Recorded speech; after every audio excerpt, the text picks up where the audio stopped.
오늘 성경에는요, 예수님이 비유로 말씀하시는 장면이 나옵니다. 비유라는 것은 진리를 잘 드러내기 위해서 사용하신 예수님의 방법이죠. 우리를 또 뭘 얘기할 때 예를 들면이라고 하지요. 그래서 예수님이 비유를 많이 말씀을 하셨는데요.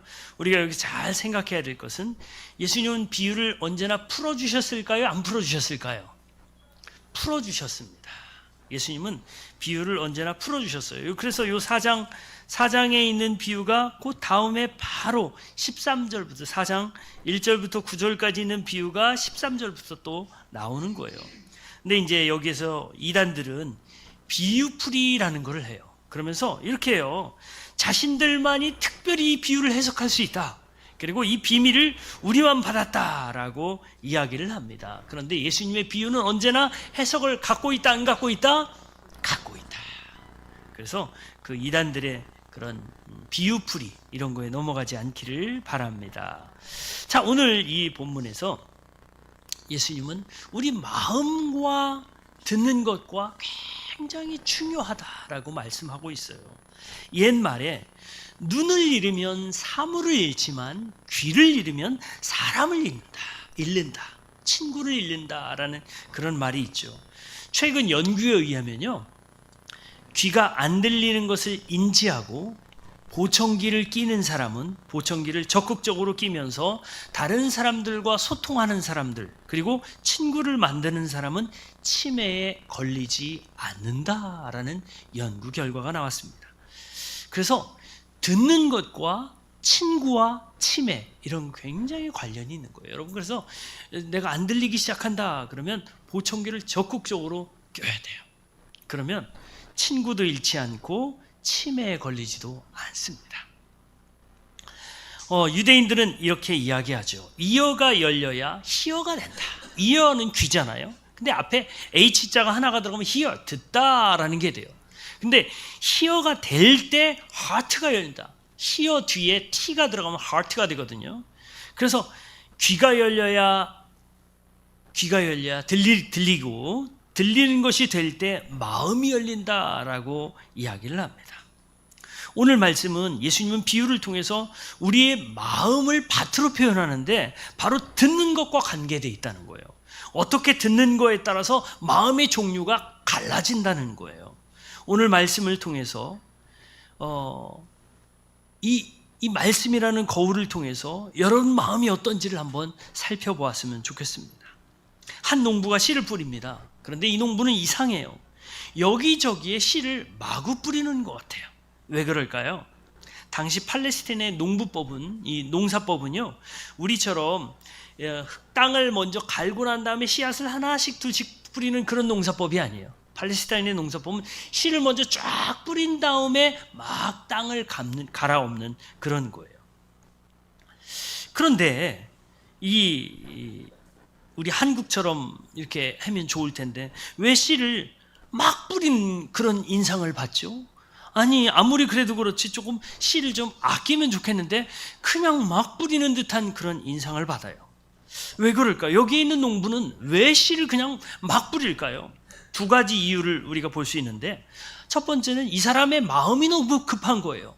마음이 급하기 때문에 씨를 막 뿌리는 거예요. 빨리 열매를 거두고 싶은 그런 급한 마음이 있기 때문에.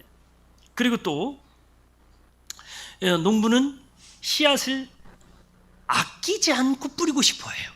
우리와 달리 우리는 씨가 좀 한정되어 있기 때문에 좀 아껴서 이렇게 하고 싶은데, 여기 있는 농부는 씨를 아낀다는 것보다는 빨리 씨를 빨리 뿌려서 열매를 맺고 싶어하는, 그런 많은 열매를 기대하는 이런 것들을 볼 수 있습니다. 오늘 본문에 나오는 씨앗이 무엇일까요? 바로 하나님의 말씀이죠. 하나님의 말씀의 씨앗을 너무 막 뿌리는 그런 인상을 받는데, 그것은 바로 아버지의 마음이 급하다는 거예요. 그만큼 추수할 사람들이 많고 추수할 것들이 너무 많다는 거예요. 그래서 아버지의 마음이 급하다는 것을 볼 수 있고, 아버지는 가능하면 많은 영혼들이 구원받기를 바란다라는 그런 마음을 볼 수 있습니다. 오늘 말씀을 통해서 4가지 밭이 나오는데요, 이 4가지 밭을 하나씩 알아보도록 하겠습니다. 첫 번째 마음은 어떤 마음일까요? 어떤 마음일까요? 바로 길가 같은 마음이에요. 길가 같은 마음. 우리 한번 따라서 해볼까요? 길가 같은 마음. 이런 사람은 어떤 사람이냐? 길가 같은 마음은 명목상의 그리스도인들이에요. 그리스도인, 교회는 다닌다고 하지만 언제나 마귀에게 말씀을 빼앗겨서 말씀이 전혀 들어가지 않는 사람이에요. 예수님은 언제나 해석해 주신다고 그랬죠.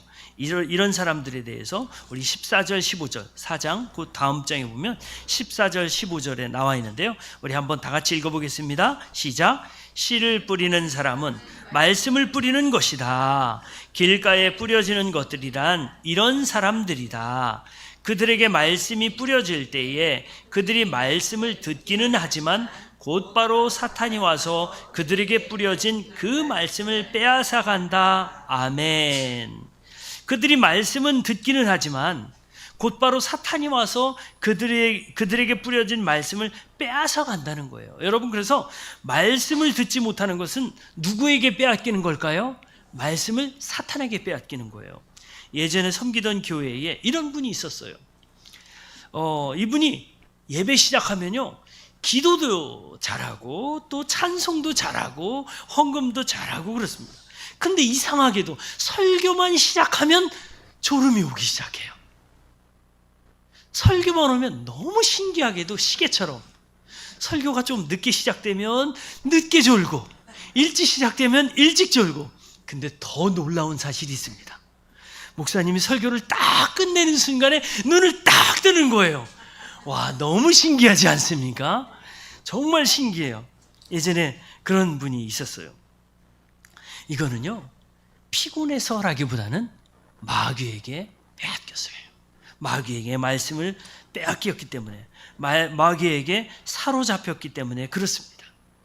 이런 사람들은요, 습관적으로 자게 됩니다. 여러분, 이 교회에서 습관적으로 자는 게 얼마나 위험한 건지 아십니까? 왜냐하면 마귀에게 사로잡혀 있는 거기 때문에 그렇습니다.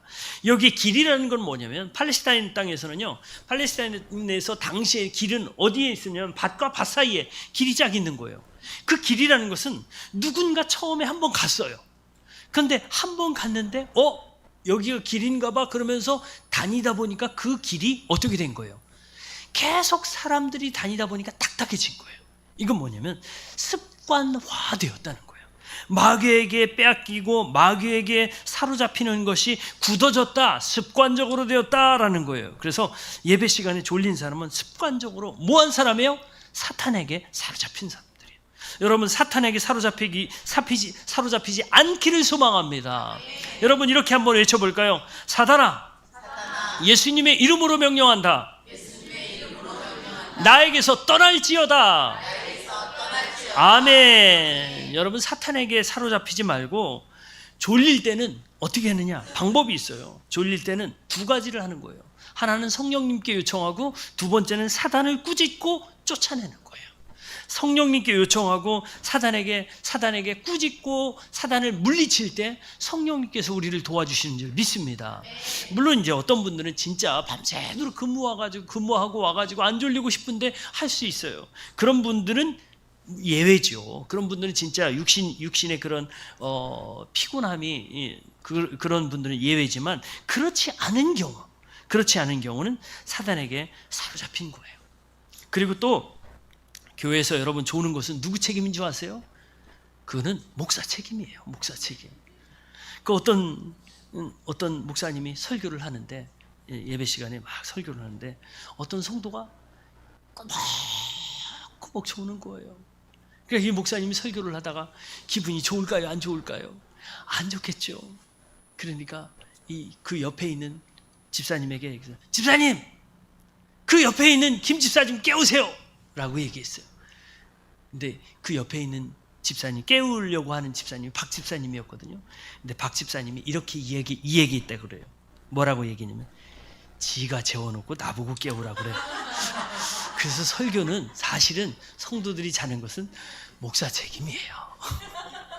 하지만 마귀가 또 그 목사 책임을 다 마귀가 이용해서 이렇게 여러분들을 그렇게 할 수 있으니까 여러분들이 어떻게 해야 돼요? 마귀를 쫓아내야 돼요. 누구의 이름으로? 예수님의 이름으로. 그래서 이 시간에 여러분 한마디도 마귀에게 빼앗기지 않기를 소망합니다. 자, 두 번째 마음밭은 어떤 밭이 있을까요? 돌짝밭이 있죠. 돌짝밭과 같은 마음이 있다는 거예요. 이런 사람들은 말씀의 깊이가 전혀 없는 사람이에요. 오랫동안 교회를 다녔지만 성경에 대해서, 신앙에 대해서, 진리에 대해서, 복음에 대해서 몰라요. 유대인들은 어떻게 이야기하느냐면, 유대인들은 말로 설명할 수 없는 것은 모르는 것이다 라고 얘기해요. 우리는 아는 느낌만 있지만, 느낌은 그리스도인이라고 생각하지만 생각만 그렇게 할 뿐 말로 설명할 수 없다면 그것은 아는 것이 아니에요. 오늘날 한국에서, 우리 한국 사회에서 학생들이 왜 공부를 잘 못하고 왜 학교 가면 계속 잠을 잘까요?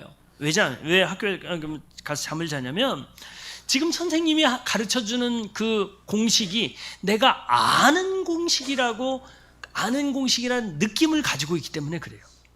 그 공식을 이용해서 내가 문제를 푼다면 그 사람은 진짜 아는 사람이에요. 근데 학원에서 배웠기 때문에 저거 나 아는데 라고 하지만 문제를 달리 내면 몰라요. 왜 그럴까요? 안다는 느낌만 있을 뿐 아는 것이 아니기 때문에 그렇습니다. 우리 신앙에서도 마찬가지예요. 신앙생활에서도 내가 안다고 느끼지만 그것을 내가 말로 설명할 수 없다면 그것은 아는 것이 아니에요. 복음이 뭐예요? 복음이요? 글쎄요. 복음의 느낌은 아는데, 예수님의 진리가 뭐예요? 진리? 느낌은 아는데 잘 모르겠네요. 내가 신앙생활에 이건 뭐예요? 글쎄 그건 아는 것 같은데, 들어본 것 같은데 몰라요 라고 하는 것은 모르는 거예요. 그래서 말씀을 들을 때는 이런 분들은 이렇게 해요. 느낌으로. 그래야지. 그래. 이런 때는 헌신해야지. 이런 때는 결심해야지. 아까 우리 김주일 전사님이 우리 다음 주부터 우리 개원할 때인데, 우리 시간 되는 분, 봉사하실 수 있는 분들, 간식 마련해 주실 수 있는 분들 신청해 주세요. 그러면 들을 때는 그래야지. 내가 이게 다음 세대를 살리는 일이야. 다음 세대 살리고 다음 세대 구원하는 일이야. 그래. 결심이 섭니다. 그런데 교회 문을 나서는 순간에 말씀대로 살 마음이 없어요. 이런 사람들에 대해 예수님은 어떻게 말씀하시냐면, 우리 16절 17절 다 같이 읽습니다. 시작. 돌짝밭에 뿌려지는 것들이란 이런 사람들이다. 그들은 말씀을 들으면 곧 기쁘게 받아들이기는 하지만 그들 속에 뿌리가 없어서 오래가지 못하고 그 말씀 때문에 환난이나 박해가 일어나면 곧 걸려 넘어진다. 아멘. 이런 사람들은 말씀을 기쁨으로 받아요. 말씀 들을 때는 그렇지, 그래야지 라고 하지만 실제로 행하지는 않습니다. 그것을 돌짝밭과 같은 마음이라고 그래요. 우리 엘피스 교회 모든 지체들은 돌짝밭 같은 그런 마음이 없기를 소망합니다. 자, 실제로 팔레스타인은 돌짝밭이 많아요. 왜냐하면 돌이 많기 때문에 그래요. 석회석이 많아가지고 사실은 팔레스타인에서 목수다라고 하는 것은, 목수는 꼭 나무만 하는 사람들이 아니라 돌을 다루는 사람이에요. 그래서 예수님도 사실은 목수였다라고 했을 때 예수님도 당시에 돌을 다뤘던 사람들이에요. 그리고 남자와 여자가 약혼을 하고 1년 동안 결혼하지 않는 이유가 있어요. 결혼을 약속하고 1년 후에 결혼하는 이유는 거기에 있는 돌을 다 채취를 해가지고 집을 만들어 놓고 난 다음에 결혼식을 해요. 그 기간이 1년이 걸리기 때문에 그러는 거예요. 자, 그런데 이런 돌짝밭, 이 돌짝밭 같은 마음은 어떤 마음이냐? 자, 아까 길가 같은 마음이 사단의 공격을 받는 사람들이라면, 이 돌짝밭 같은 마음은 뭐의 공격을 받느냐? 육신의 공격을 받는 사람들. 육신의 공격. 이런 사람들은 육신적인 기준에서 모든 것을 판단해요. 아이고, 교회가 너무 멀어. 가기엔 너무 멀어. 이렇게. 아이고, 교회 에어컨은 왜 그렇게 그따위야? 아니, 히터는 왜 나오다가 안 나와? 아니, 그 PPT 빔 프로젝터는 왜 자꾸 꺼지는 거야? 눈 불편하게 말이야. 이러면서 모든 기준이 뭐냐면 나의 육신의 기준이에요. 아니, 왜 찬양은 그 모양으로 해? 그건 내 스타일이 아닌데. 온통 육신적인 불편함만 따지는 사람들이에요. 큰 교회에서 주기적으로 광고하는 게 뭔지 아세요? 큰 교회에서 주기적으로 광고하는 건 이거예요. 여러분, 진짜 은혜는 주차장에서 나옵니다. 여러분, 이 말이 무슨 말인지 아세요? 큰 교회에서 주기적으로 계속 광고를 해요. 한참 은혜 받고 교회에서 아멘 할렐루야 감사합니다 하고 딱 주차장에 나왔는데 저 앞에 가는 인간이 차를 빼는데 그냥 너무 초보야. 그러니까 아이고 저 초보는 그냥 집에다 세워놓고 교회 버스 타고 오지 왜 차를 갖고 와가지고 아이고 하면서 은혜를 다 까먹는 거예요. 그래서 진짜 은혜는 어디에서 나온다? 주차장에서 나온다는 거예요. 이런 사람들이 어떤 사람들이냐? 돌짝박 같은 육신적인 불편함만 따지는 그런 사람들이죠. 그래서 우리 LPC 교회는 육신이 조금 불편하도 은혜를 따지시기를 소망합니다. 은혜를 보기를 소망합니다. 그리고 우리 교회가 빈자리 여럿이 있잖아요. 빈자리 여럿이 있으면 아이고 오늘 왜 이렇게 빈자리가 많아? 아이고 예배할 맛이 안 나네. 이렇게 육신적으로 생각하지 말고 하나님 오늘 이 빈자리를 주님이 채워주실 것을 믿습니다 라고 기도하기를 바랍니다.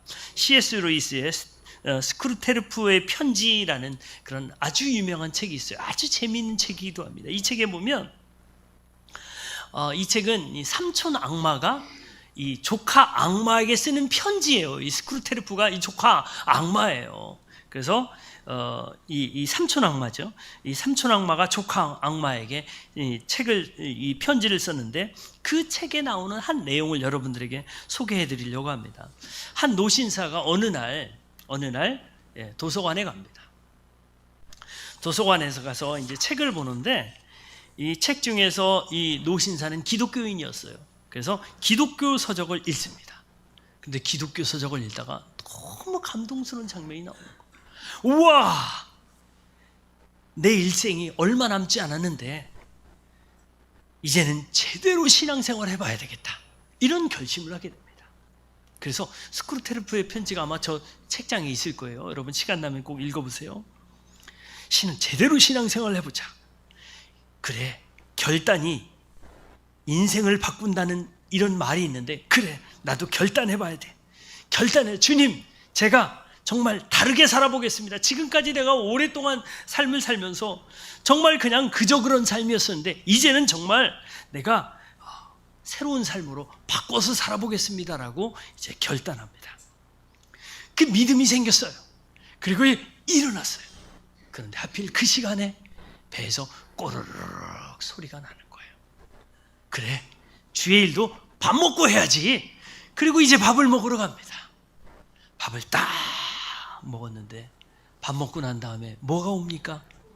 졸음이 와요. 식곤증이 오죠. 이제 봄이니까 여러분 조금 있으면 다 식곤증 오실 거예요. 이제 식곤증이 올 거예요, 여러분. 그런데 이분이 이제 식곤증이 오는데 식곤증이 오면서 이런 생각이 드는 거예요. 에이, 인생 거기서 거기지.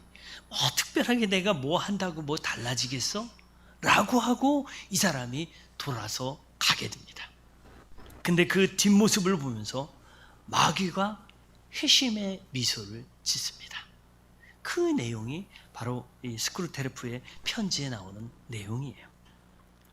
어쩌면 지금까지 저를 포함해서 우리 모두 그런 마음을 가졌을지도 몰라요. 그래, 사순절에는 세상을 절제해야지. 그래, 사순절에는 미디어도 금식해야지. 조금 줄여보자.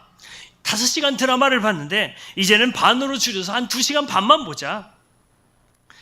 그래, 이제는 육신이 아니라 경건한 삶을 추구해보자 라고 하지만 시간이 조금 지나면서 사순절, 그건 주일날만 하는 거지 라고 생각하면서 말짱 도루묵으로 이렇게 생각하진 않았습니까? 우리는 돌짝박과 같은 마음, 육신적인 편안함을 추구하는 사람들이 아닙니다. 육신적인 편안함을 추구하는 대신에 우리가 영적인 뜨거움을 추구하기를 소망합니다. 세 번째 마음은 가시덤불에 둘러싸인 마음이에요. 이 가시덤불에 둘러싸인 마음은 아주 세속적인 그리스도인들 얘기예요.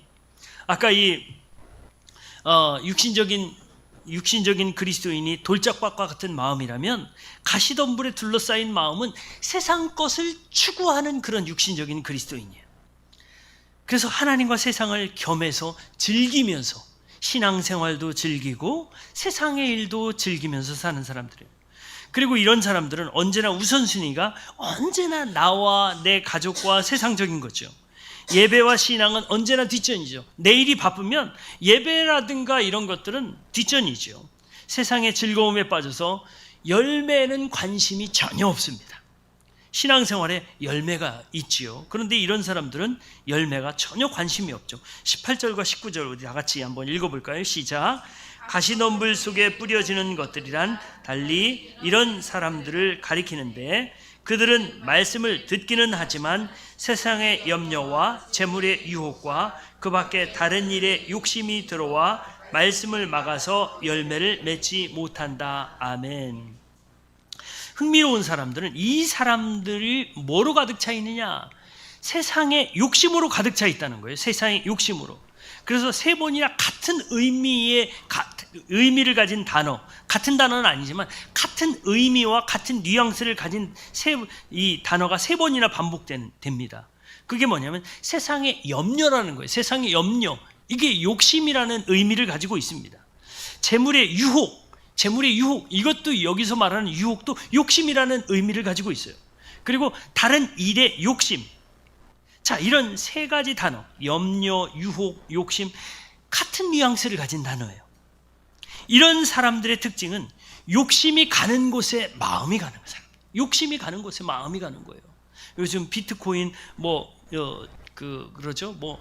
이 생체 인식, 홍채 인식을 하면 비트코인을 70개나 준대요. 무료로. 그래가지고 요새 사람들이 막 난리가 났어요. 그 비트코인이 3만 원대였었는데 지금 10만 원대로 확 올랐다는 거예요. 왜냐하면 한국 사람들 때문에. 근데 그게 미국에서는 금지됐거든요. 왜냐하면 개인정보보호법이라고 해가지고 인체 생체 그 보호법으로 금지가 됐는데 한국에서는 아직 금지가 안 됐기 때문에 한국으로 넘어와가지고 그게 막 요새 막 인기를 막 하고 있대요. 여러분 그 비트코인에 빠진 사람들을 제가 한번 봤는데요. 재작년이죠. 2년 전에 비트코인이 확 이렇게 아니 2년이 안 됐네요. 4년 전이네요. 4년 전에 비트코인이 무려 2천만 원까지 간 적이 있어요. 근데 2천만 원까지 갔는데 500만 원으로 떨어진 적이 있어요. 근데 여러분 그때 한국의 직장인들이 상당수가 자살했습니다. 왜 그러냐면 막 2천만 원까지 막 올라가니까 막 1,000만 원, 1,500만 원에서 막 비트코인을 막 투자를 한 거예요. 근데 2천만 원까지 올라갔던 비트코인이 500만 원으로 뚝 떨어지면서 이게 영끌이라고 그러죠. 영혼까지 끌어모아서 다 투자했는데 결국 꽝이 된 거예요. 여러분 욕심을 쫓아가다 보면 결국은 그 욕심이 나를 사로잡게 되는 거예요. 그러면서 그 욕심이 결국은 죽게 만들죠. 그래서 오늘 여기에 나오는 단어도 세 번이나 반복되는 게 뭐냐면 세상의 염려, 욕심이라는 거예요. 염려, 욕심, 재물의 유혹, 이것도 욕심이라는 거예요. 다른 일의 욕심, 온통 세상 것의 욕심이라는 거예요. 욕심이 결국 중독으로 가지요. 그래서 도박 중독, 돈 중독, 음란물 중독, 폭력 중독, 마약 중독. 여러분 요즘 뉴스에서 매일 나오잖아요. 어떤 사람이 50대인데 마약 중독이 되니까 칼 들고, 어제도 양손에 칼을 들고 그냥 이 팬티바람으로 파출소로 가가지고 행선수설하는 거예요. 자기 가족이 지금 누가 납치해 갔다고 막 이런 망상에 쌓이는 거예요. 마약 중독 이런 것들이 있는 거예요. 성경은 돈이 일만하게 뿌리라고 얘기하지 않습니다. 돈은 필요한 거예요. 돈이 일만하게 뿌리가 아니라 돈을 사랑하는 것이 일만악의 뿌리라는 거예요. 돈을 사랑하고 돈에 욕심을 가지게 되면 그때부터 악해지는 거예요. 사람들이 믿음 안에서 마음껏 비전 갖고 욕망하는 것이 죄라고 하지 않아요. 믿음 안에서 우리는 마음껏 비전을 갖고 믿음 안에서 욕망할 수 있어요. 갈망할 수 있어요. 하지만 육신에 사로잡히면 어떻게 되느냐, 이 욕심이 죄를 낳고 이 죄가 사망을 낳게 되는 거예요. 그래서 재물을 소유하는 것은 오케이, 괜찮아요. 재물이 꼭 필요하죠. 하지만 재물이 안전하다, 이것이 나를 구원해 준다, 나는 이것으로 성공할 거야 라고 하면서 재물을 쫓아가는 것, 재물을 사랑하는 것, 재물만을 사랑하는 것은 바로 죄라는 거예요. 부자 청년이 예수님 찾아왔잖아요. 예수님, 어떻게 하면 영생을 얻어요? 라고 했더니 예수님이 율법을 다 지키면 돼. 예수님, 저는 어렸을 때부터 율법을 다 지켰어요. 아, 그래? 그런데 한 가지 안 한 게 있네. 너 가지고 있는 재물 가난한 사람들에게 나눠주고 나를 쫓아. 그랬더니 이 청년이 재물이 많은 고로 근심하며 돌아갔습니다. 근데 그 다음 장면에 누가 나온지 아십니까? 삭개오가 나와요. 이 재물이 많은 이 부자 청년만큼 돈이 많은 삭개오. 근데 삭개오가 예수님을 만난 다음에 어떻게 했습니까? 예수님, 제가요 저의 재산을 절반을 딱 떼가지고 가난한 사람들에게 나눠주겠습니다. 그리고 남의 것을 억울하게 제가 착취한 것이 있다면 4배로 갚겠습니다. 4배라는 것은 율법에 나온 거거든요. 율법대로 제가 하겠습니다. 이렇게 결단하는 사람이 있어요. 여러분, 이 부자 청년과 삭개오의 차이가 뭘까요? 이 부자 청년은 재물을 사랑해서 근심해서 돌아가서 구원받지 못했지만, 삭개오는 예수님을 만나니까 돈을 과거에 사랑했던 삶이 이제는 돈을 사용하는 것으로 바뀐 거예요. 욕심 있는 사람은 결코 믿음의 열매를 맺지 못합니다. 욕심에 사로잡힌 사람은 결코 믿음의 열매를 맺지 못합니다. 여러분, 우리가 돈을 사랑하지 않기를 바랍니다. 돈은 필요하지만 돈이 하나님께서 주신 삶을 이어가는 데 필요한 도구로 사용해야지, 그 돈을 쫓아가고 돈만 쫓아가고 돈을 너무너무 사랑하면 돈의 노예가 되는 거예요. 돈의 노예가 되지 말고 돈을 노예로 삼으시기를 소망합니다. 여러분 가운데 정말 11조를 마음껏 하면서 그 돈으로 이 노예를 삼아서 정말 하나님께서 원하시는 그런 일들 마음껏 하는 여러분들 되기를 소망합니다. 자, 그리고 4번째 마음이 있어요. 4번째는 좋은 땅에 뿌려진 그런 마음이에요. 좋은 땅에 뿌려진 마음. 이런 마음은요, 30배, 60배, 100배로 마음껏 아름다운 신앙의 열매를 맺는 사람이에요. 우리 20절 다 같이 한번 읽어볼까요? 시작. 좋은 땅에 뿌려지는 것들이란 이런 사람들이다. 그들은 말씀을 듣고 받아들여서 30배, 60배, 100배 열매를 맺는다. 아멘. 여러분, 이런 사람들 되기를 소망합니다. 이런 사람들이 되려면 2가지를 잘해야 돼요. 하나는 잘 듣는 것이고 또 하나는 잘 받는 거예요. 누가복음 8장 15절은 착하고 충성된 종의 조건이 있어요. 그건 뭐냐면 말씀을 듣고 지켜서 인내로 결실하는 자라고 말씀하고 있어요. 그래서 여기서 받는다라는 것은 잘 지킨다는 거예요. 그래서 잘 듣는 것과 더불어서 잘 지키는 것이 중요합니다. 이번 사순절 기간 동안에 여러분 말씀을 한번 순종하고 지켜보기를 소망합니다. 벌써 10일은 지나갔지만 이제 한 달 동안 30일 남은 날 동안에 한번 말씀을 읽어보시길 바랍니다. 우리가 계속 신약성경 일독합시다라고 했는데 여러분 신약성경 일독 한번 해보시길 바랍니다. 여기 구약성경에 있는 이 매일 읽는 성경 있잖아요. 이거는 하루에 3장씩 계속 읽어요. 계속 읽어갖고 그것과 더불어서 한번 말씀을 한번 읽어보는 거예요. 말씀에 빠져보는 거예요. 때로는 이해하지 못하고 기도하면서 하나님 제가 말씀을 읽습니다. 말씀을 읽을 때 하나님 깨닫게 하시는 지혜를 주옵소서라고 그냥 말씀을 읽어보는 거예요. 말씀 읽을 때 눈이 어렵다면 귀로 들어보세요. 그러면서 요즘 유튜브에 잘 나와 있어요. 마태복음 딱 치면 마태복음 쭉 나오고 마가복음으로 마가복음 쭉 나오고 그래요. 여러분 그래서 이 3월 한 달 동안은 이 사순절 기간에 다른 걸 한번 절제해봐요. 미디어도 좀 절제해봐요. 우리 학생들도 게임을 절제해봐요. 물론 매일 하지 말라는 건 아니에요. 한 2시간 했다면 반으로 줄여서 반 게임 했다면 반은 성경 읽고 한번 해보세요. 그렇게 여러분 이 사순절 기간 동안에 말씀을 한번 순종하면서 열매를 맺기를 바랍니다. 근데 우리가 말씀을 듣는 이유가 뭘까요? 우리가 예배하고 성경 공부하고 설교하는 이유가 뭘까요? 귀를 즐겁게 하기 위한 것이 아니에요. 여러분, 어떤 사람들은 아유, 찬양팀 왜 그래? 설교가 왜 그래? 수준을 평가하는 그런 게 아니에요. 성경 공부의 수준을 평가하는 그런 게 아니에요. 그걸 판단하기 위한 그런 것이 아니에요. 바로 어떻게 하기 위해서? 지키기 위해서예요. 여러분, 삶의 현장에서 말씀이 하나씩 드러나기를 소망합니다. 그리고 그것이 하나씩 나타날 때 그것이 믿음의 열매가 되는 거예요. 오늘 말씀을 듣고 하나님께서 여러분들에게 들려주시는 그런 음성이 있을 거예요. 육성으로 들리는 음성은 거의 우리가 일생에 한두 번 있을까 말까 하죠. 근데 하나님께서 여러분들 마음에 감동을 주시고 여러분들에게 뭘 요구하시는 그게 있을 거예요. 여러분, 그게 바로 하나님의 음성인 줄 믿습니다. 하나님의 음성을 들렸다면 여러분, 하나님의 말씀에 그 음성을 순종하면서 교회 문을 나서서도 계속 오늘 하나님께서 나에게 들려주신 이 말씀을 내가 한번 순종해 봐야지 라고 결심하기를 소망합니다. 자, 이 시간 우리 함께 기도했으면 좋겠습니다. 저는 우리 LPC 지체들이 길가처럼 사탄에게 사로잡힌 마음도 또 돌짝밭처럼 육신의 즐거움을 따지는 그런 사람들이 아니길 소망합니다. 가시밭처럼 온갖 세상 것으로, 세상의 욕심으로 가득 찬 이런 사람들이 아니라 언제나 말씀을 사모하고 말씀 안으로 들어가서 말씀에 쏙 빠져 사는 이런 사람들 되기를 소망합니다. 이번 한 주간 동안은 여러분의 삶에서 이런 간증이 있었으면 좋겠어요. 말씀이 삶에서 이렇게 살아났어요. 이런 열매들이 있었어요.